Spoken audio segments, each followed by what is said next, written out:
मित्रांनो, Shri Reynold Lopes यांच्या गोट फार्मवर आपण आलोत. इथं त्यांच्या शेळ्या पण आहेत आणि लहान लहान पिल्लं आपण इथं पाहू शकता.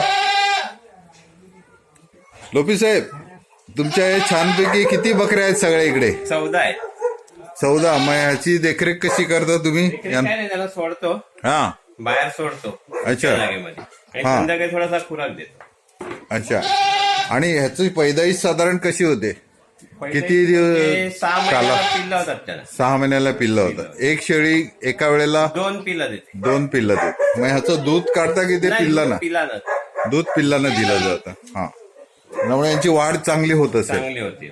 अच्छा अच्छा. ही आता 22 दिवसाची आहे. ही छोटी छोटी पिल्लं दिसतात, ही 22 दिवसाची आहे. Okay okay. खूप छान प्रकल्प आहे तुमचा इथे. आपल्या चॅनलतर्फे तुम्हाला धन्यवाद देतो आणि असेच आपल्या शेतीविषयक माहिती आपण नेहमी आपल्या चॅनलतर्फे टाकत राहू. God bless you. Thank you very much. Thank you.